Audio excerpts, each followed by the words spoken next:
America से इस वक्त एक बेहद बड़ी और चौंकाने वाली खबर सामने आ रही है।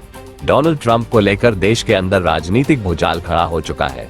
लाखों लोगों का गुस्सा अब खुलकर सामने आ रहा है।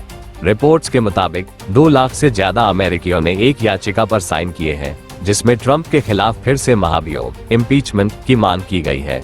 इसके अलावा कांग्रेस के कई सांसद और सेनेटर भी खुलकर ट्रंप के खिलाफ खड़े हो गए हैं। कुछ नेताओं का कहना है कि अब सिर्फ महाभियोग नहीं, बल्कि अमेरिका के संविधान का 25वां संशोधन 25th अमेंडमेंट लागू किया जाना चाहिए, जिसके तहत राष्ट्रपति को अयोग्य घोषित कर हटाया जा सकता है। इस मुद्दे पर कई बड़े नाम सामने आए हैं। क्रिस मर्फी और यास्मीन अंसारी जैसे नेताओं ने खुलकर कहा है कि ट्रंप देश को खतरनाक दिशा में ले जा रहे हैं। वहीं मीडिया और राजनीतिक विश्लेषकों का भी मानना है कि अगर हालात ऐसे ही रहे तो अमेरिका को एक बड़े संकट का सामना करना पड़ सकता है। इतना ही नहीं, अमेरिका की सड़कों पर भी विरोध तेज हो चुका है। करीब 3000 शहरों में लाखों लोगों ने प्रदर्शन किया, जिसे नो किंग्स प्रोटेस्ट कहा गया।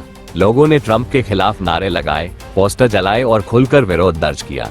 अब बात करते हैं उस संवैधानिक हथियार की, 25वां संशोधन। ये संशोधन 1967 में लागू किया गया था और इसका इस्तेमाल तब किया जाता है जब राष्ट्रपति अपनी जिम्मेदारियों को निभाने में सक्षम नहीं होता।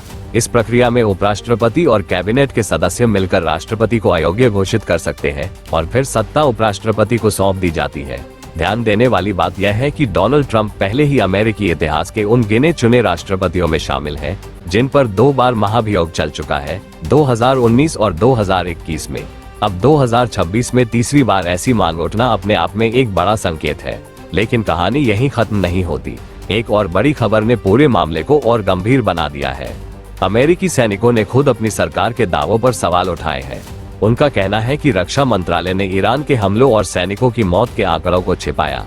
रिपोर्ट के मुताबिक कुवैत में एक बेस पर हुए ड्रोन हमले में कई सैनिक मारे गए, लेकिन इसे पूरी तरह सार्वजनिक नहीं किया गया। यहाँ तक कि सैनिकों ने यह भी दावा किया कि जिस बेस को सुरक्षित बताया गया था, वह असल में बेहद कमजोर और असुरक्षित था। इस बीच ईरान की तरफ से भी साफ चेतावनी दी गई है। अगर सीजफायर पर सहमति नहीं बनती तो अमेरिका पर फिर से हमला हो सकता है। यानी एक तरफ बाहरी खतरा, ईरान का दबाव, और दूसरी तरफ अंदरूनी संकट, राजनीतिक विरोध और महाभियोग की मांग। इन दोनों के बीच डोनाल्ड ट्रंप की स्थिति पहले से ज्यादा मुश्किल होती जा रही है। अब सवाल ये है, क्या अमेरिका में सच में सत्ता परिवर्तन होने वाला है?